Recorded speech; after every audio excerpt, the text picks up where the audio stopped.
दोस्तों नमस्कार। आज 6 दिसंबर सन 2022। आज के इस एपिसोड में हम चर्चा करेंगे कॉटन यानी कपास के बारे में। खबर निकल के आ रही है कि देश के जिनर्स और स्पिनिंग मिल अब सीमित मात्रा में खरीदारी कर रहे हैं क्योंकि भाव में उनको पड़ता नहीं बैठ रहा है। और भारत की कॉटन यान के ऊंचे भाव होने के कारण बांग्लादेश और वियतनाम भी भारत के बदले चीन की तरफ रुख कर रहा है। अब एक बड़ा सवाल ये है कि भारत में कि कॉटन के भाव ऊंचे बताए जा रहे हैं, यान के भाव ऊंचे बताए जा रहे हैं, स्पिनिंग मिल और टेक्सटाइल मिल खरीदारी कम कर रहे हैं, जिनर्स अपने 50 से 60% तक की प्रोडक्शन कैपेसिटी कर रहे हैं। क्या पिछले साल और इस साल में कुछ बड़ा परिवर्तन आ गया है? यही बात पिछले साल भी कही जा रही थी। कॉटन के दाम लगातार फ्लक्चुएट हो रहे हैं। क्या दिसंबर का महीना एक बार पुनः जिनर्स, मिलर्स, वीवर्स इन सभी के लिए महत्वपूर्ण साबित होने वाला है? क्या वो पिछले साल की तरह एक बार पुनः बस मिस कर देंगे, ट्रेन मिस कर देंगे, और या फिर लगातार अब बड़ी गिरावट हो सकती है? मार्केट विश्लेषक अलग अलग प्लेटफॉर्म पर, एक्सपर्ट्स अलग अलग प्लेटफॉर्म पर बातें कर रहे हैं, लेकिन सीधा बात, क्या खरीदनी चाहिए या बेचनी चाहिए, ये एक सवाल। जानिए पूरी रिपोर्ट विस्तार से।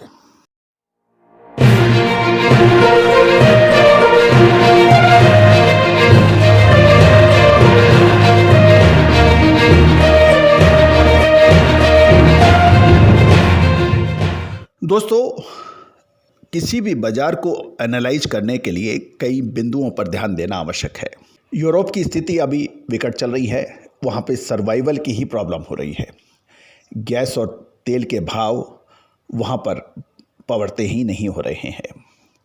ब्याज दरों के अंदर जब लगातार इजाफा हो रहा है, चाहे भारत हो या अमेरिका या देश के या बाकी देशों में, फिनिश गुड्स की लगातार रिक्वायरमेंट कम हो रही है। चाइना के अंदर कोविड की वजह से कह लीजिए या फसलों की सूखे की वजह से कहिए, वहाँ भी डिमांड के कम के लगातार संकेत मिल आ रहे हैं। लेकिन कॉटन एक ऐसी चीज़ है, कॉटन ऐसी कमोडिटी है जिसकी इम्पोर्टेंस को आप नकार नहीं सकते। कपड़े पहनने ही पड़ेंगे, कोई दो राय नहीं है, कम या ज़्यादा हो सकते हैं, लेकिन डिमांड के ऊपर किसी भी कमोडिटी की तेज़ी या मंदी कभी भी निर्भर नहीं करती। लेकिन बातचीत में हम ज़रूर कहते हैं कि डिमांड कम हो रही है या ज़्यादा हो रही है, इससे भावों के अंदर फ़र्क आ रहा है। लेकिन मेरा सवाल है कि कोविड के दौरान कपास के भावों में शानदार तेज़ी बनी थी, जबकि जिनिंग फैक्ट्री बंद थी, टेक्सटाइल मिल्स कम थी और डिमांड भी बिल्कुल कम थी कि लोग घरों में बैठे थे, बरमुडे में बैठे थे। उसके बाद भी दाम बढ़े। तो डिमांड और सप्लाई का ही खेल होता तो बहुत आसानी से लगाया जा सकता था। एक और महत्वपूर्ण बात, कपास के अंदर किसानों को कभी भी अहमियत नहीं दी गई। किसान कपास को कितना होल्ड कर सकते हैं, इसके ऊपर कभी कोई बात नहीं कर रहा है। क्लोजिंग स्टॉक, ओपनिंग स्टॉक, पैदावार, कंजम्पशन, इसके ऊपर बात होती है। लेकिन क्या किसान होल्डिंग नहीं कर सकता? लेकिन इस बार मुझे लगता है कि लगभग 80 लाख बेल्स की होल्डिंग के बराबर का माल किसानों ने होल्ड करके रखा है। वो जब तक भाव अच्छे नहीं आएंगे वो नहीं देंगे। पहले फसल के दौरान किसान माल बेच देता था, अब नहीं बेचता, भावों का इंतज़ार करता है, विश्लेषण सुनता है और ये सब कुछ होता है। भारतीय कॉटन के यान का भाव ऊंचा होने से बांग्लादेश और वियतनाम, जो बरसों से भारत से रुई कॉटन यान खरीदते थे, अब वो चीन की तरफ रुख कर रहे हैं। पूरे देश में रुई की जो अराइवल है, कॉटन की अराइवल जो हो रही है 1.10 लाख से 1.30 लाख गांठ की रही है और गत सप्ताह लगभग 8 लाख बेल्स की अराइवल थी। देश के सभी सेंटरों में कपास की आवक बढ़ रही है और दिसंबर अंत तक कपास की आवक 1.50 लाख टन को पार करने की संभावना बन रही है।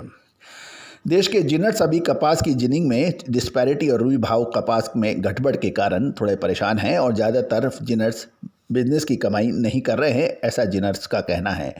रुई और कपास के भाव की पे बहुत ज़्यादा घटबट ने जिनर्स कुछ निश्चित ही नहीं कर पा रहे हैं। किसानों द्वारा कपास के में अधिक होल्डिंग से रुई बाजार का ट्रेड कभी भी बदल सकता है। अभी तक कॉटन इंडस्ट्री में किसानों की कपास की होल्डिंग की गणना कभी नहीं की, लेकिन अब इसको करना लाजमी होगा। अगले 2 सप्ताह महत्वपूर्ण साबित हो सकते हैं कपास के लिए। अब बड़ा सवाल ये है कि क्या कपास के भाव यदि टूटते हैं तो माल खरीदना चाहिए या और बड़ी टूटत होगी।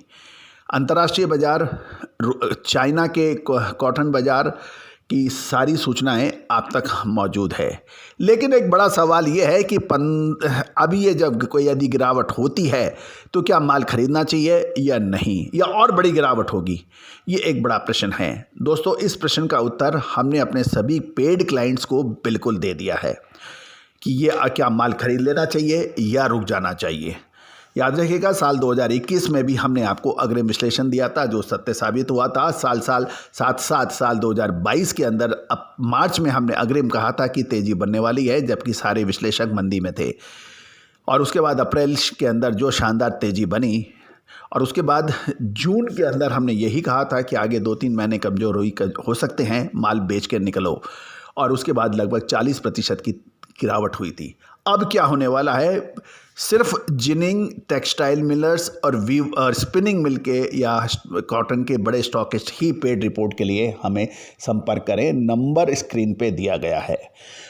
दोस्तों, ये मैं आपको अग्रिम चेतावनी दे देता हूं कि दिसंबर महीना बहुत महत्वपूर्ण साबित होने वाला है। फिर मत कहिएगा कि हमने आपको चेतावनी नहीं दी थी।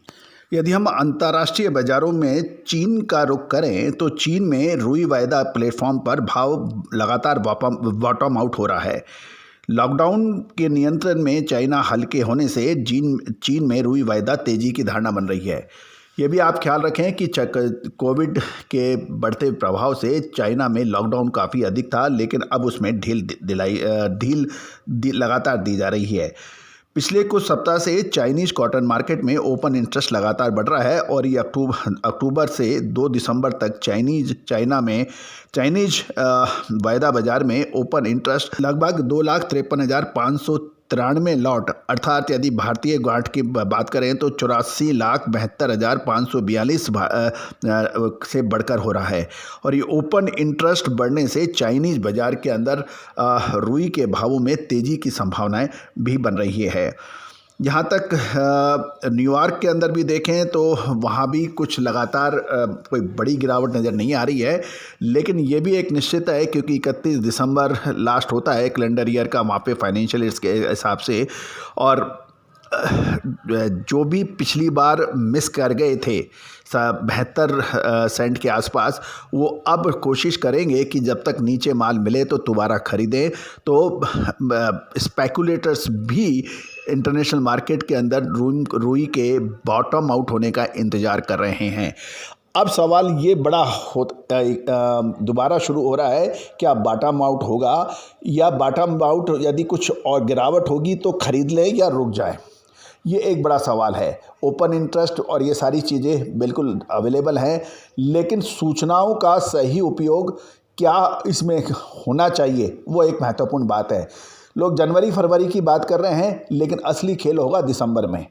और दिसंबर में जिसने मिस किया, जैसे पिछले साल हुआ था कि इंतज़ार करते रहे थे सितंबर अक्टूबर का, और जब फिर बहुत ज़बरदस्त तेज़ी हो गई, उस टाइम फिर बड़ी परेशानी हुई कि क्योंकि माल बड़े भाव में माल खरीद नहीं सकते, नीचे भाव माल आ नहीं रहा है, तो आपकी फैक्ट्रियाँ जिनिंग मिल्स या टेक्सटाइल मिल्स या स्पिनिंग मिल्स को बड़ी परेशानी हुई।